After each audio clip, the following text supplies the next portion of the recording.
रहमान रहीम अस्सलाम वालेकुम नाज़रीन, मैं तो मेज़बान असगर गुजर। तुसीं वेखदे पे गुजर टीवी आरफ वाला। हर रोज़ तरह अज भी एक खूबसूरत आला मज की वीडियो लैके हाज़र होए हैं। उम्मीद करने की वीडियो आएगी भरावां नूं पसंद आंदी लाइक तो शेयर जरूर करना वा। मझ विखाने नस्लदात वेखनी मझ की बहुत खूबसूरत आला मझ है। जिन्होंने भरावां ने साडा चैनल सबसक्राइब नहीं किया उन्होंने गुजारिश है कि साडे चैनल करो सबसक्राइब, नाल ही बैल का बटन दबाओ ताकि हर आने वाली नवी वीडियो नोटिफिकेशन साडे भरावां नूं मिल सके। कैमरामैन साहब मझ विखांदे है मझ का बच्चा बाहर लिया दर है मझ का बच्चा है मझ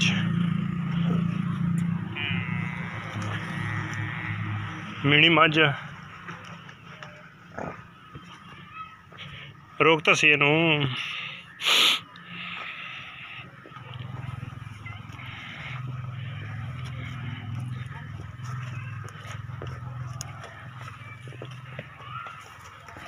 एक गड्डी च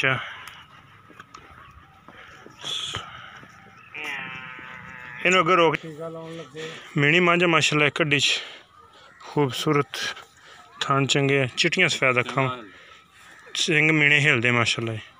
दूसरा सूआ सूई है मुनासिब मुल्लां दी मझ जानदे जुत्थे मुनासिब मुल्ल दी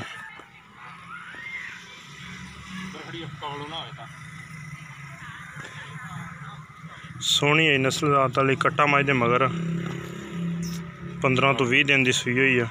मालक को दुध पुछ लेने ये रेट की। अस्सलाम वालेकुम, की हाल भाई जी? भाई माई किनवा सूआ सूई है? माई दूसरा सूआ सूई है। जो सारा दुध टोटल चोण का किन्ना है? टोटल इहदे कोल बच्चे छड्ड के एक थान 10 किलो 2 टाइम 5 किलो टाइम का है। 5 किलो टाइम पिछले 2 थाना तो यह प्यार मुहब्बत वाला मुल? प्यार मुहब्बत वाला जी 2। ये कोई प्यार मुहब्बत हो जाएगी 2 चों ही? ਉਹ ਜੀ ਬਾਅਦ ਵਿੱਚ ਪਸੰਦ ਆ ਗਈ तो ਦੱਸਿਆ ਜੀ ਫਿਰ। हाँ जो पसंद आ गई तो फिर इन्हें बिल्कुल प्यार मुहब्बत होएगी। उम्मीद करने का ये वीडियो आएगी भरावां नूं पसंद आउंदी लाइक तो शेयर जरूर करना, कमेंट्स का इजहार करना। Next video मिलांगे।